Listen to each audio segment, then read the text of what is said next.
Good morning, everyone. Um, Gusto ko lang i-announce today that the President has already signed the proclamation declaring October 31 as a special non-working holiday. Para na din po mas marami pong tayong time kasama ng ating pamilya at para ma-promote na din po ang ating local tourism. So, ang susunod po natin na makakaharap today, I'm glad that we are joined today by NEDA Secretary Arsenio Balisacan to make some announcements. Sir?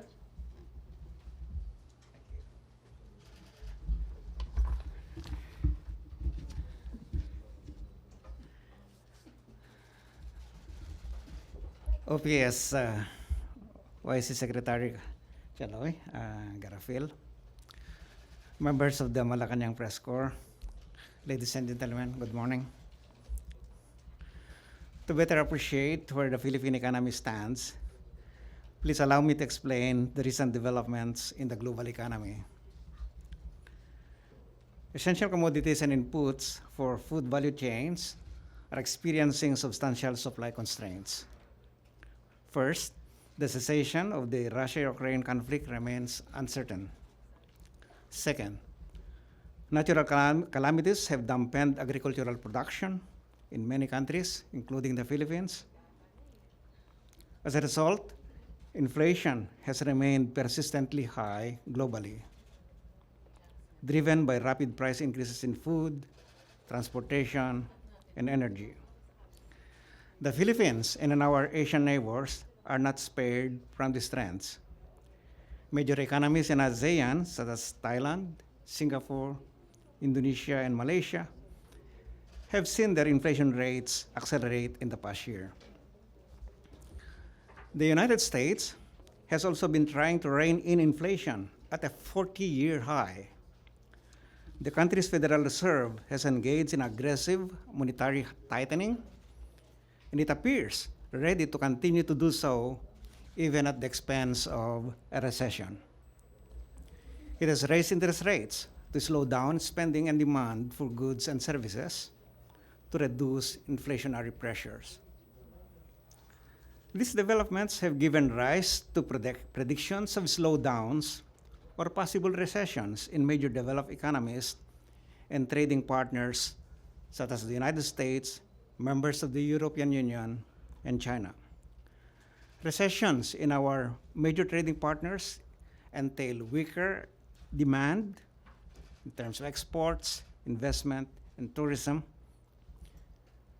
Meanwhile, global supply disruptions have made our imports, including essential inputs for food production, more expensive, contributing to widening trade deficits. As a small, open economy, the Philippines cannot escape the effects of these global headwinds. The Marcos administration is indeed mindful of these challenges. We are particularly concerned about higher inflation. Our analysis shows that sustained increases in inflation in 2022 and 2023 will cause a slowdown in our economic growth, translating into a GDP level lower by 0.6% in 2023 than its expected level had there been no sustained inflation shock. While we expect our poverty situation to improve as we continue our recovery, inflation and rising interest rates will mute this improvement. However, we expect the rise in inflation to be temporary, as it is expected to slow down and return to the medium-term target of 2 to 4%. We maintain that the country's economic prospects remain bright as we get our priorities straight and our acts right. This outlook is borne out by the World Bank's recently released October forecast for 2022 and 2023. It expects the Philippines to grow by 6.5% in 2022, second only to Vietnam among major ASEAN economies, and by 5.8% in 2023, again, faster than Indonesia, Malaysia, and Thailand. Similarly, ADB and the ASEAN Plus 3 Macroeconomic Research Office, or AMRO, project Philippine economic growth to remain robust in 2022 and 2023, with the economy expected to grow by 6.5% to 6.9% in 2022 and 6.3% in 2023. Our employment statistics are also encouraging. The unemployment rate has fallen to 5.3% in August 2022 from 8.1% in August 2021, while the labor force participation rate rose to 66.1% from 63.6%, an indication that the opening of or reopening of the economy is having its intended effects. The Marcos administration assures the Filipino people of its vigilance and steadfast commitment to monitoring and managing this risk. Through the medium-term fiscal program and Philippine Development Plan, or PDP, framed by the 8-point socioeconomic agenda, we have developed a program of interventions, including critical policy and legislative priorities, to address the economy's short-term and medium-term issues in the next 6 years. The PDP's targeted completion before the end of the year assures us that we will have a robust roadmap for navigating short-term challenges and uncertainties. At the same time, we are laying the groundwork for faster, more inclusive growth that generates high-quality employment to reduce poverty rapidly.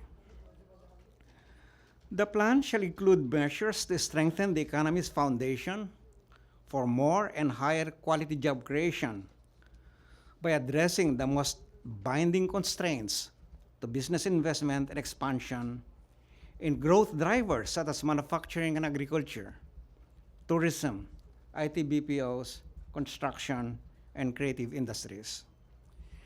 In particular, the PDP contains strategic actions to quickly address constraints in our food, energy, and transportation systems. These actions will mitigate inflationary pressures, protect the poor and most vulnerable in society through targeted assistance, and manage the socioeconomic scaring, especially for students and MSMEs, to hasten our recovery. We believe we are on the right track with the right plans and policies. With your trust in our government's greater sense of urgency, we are confident that we can weather today's economic challenges. Thank you, and I look forward to answering your questions.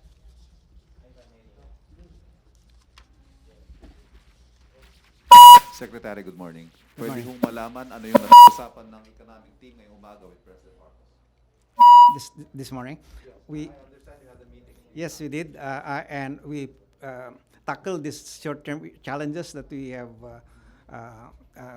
discussed, and this pertain to the current inflation, the exchange rate, and interest rates, and what we need to do to assure our people that we are on track and we are not detracted by these developments and achieving our short-term and medium-term goals.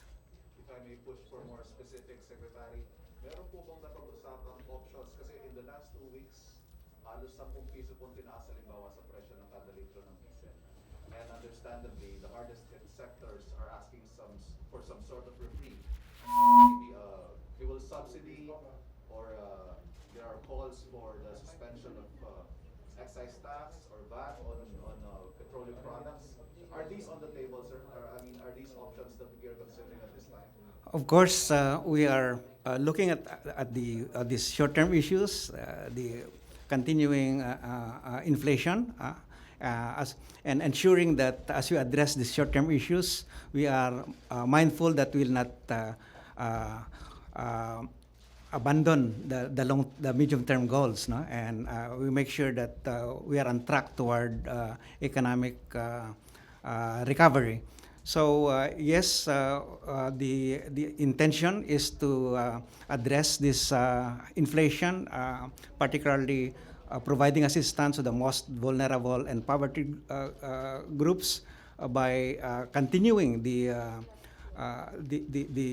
subsidy programs, for example, that are currently extended by DSWD, our CAS subsidy programs, our assistance to farmers and fisher folk, to our drivers, and so on. But most importantly, we are monitoring also the developments closely so that we can also deploy our monetary tools, like the interest rate, for example, and how we can intervene in the financial market to tame these, including the depreciation of the peso. No? But again, as we do seek for solutions to the short-term challenges, we are very careful that we do not compromise our medium-term goals, which is to put the economy to a higher growth trajectory so that we can achieve more jobs, high-quality jobs, and reduce poverty rapidly. That's the overall architecture of the plan. Hi sir, magandang umaga po. Sir, dun Good sa morning. meeting napag-usapan din po ba yung POGOs and whether it is economically viable to stop its operations given na marami pong mga calls for them to stop their operations in the Philippines? No, we did not. We just focus on the on this very crucial issue on inflation, which our majority of our farmers, our population are facing. Right, sir. Thank you po. Good morning.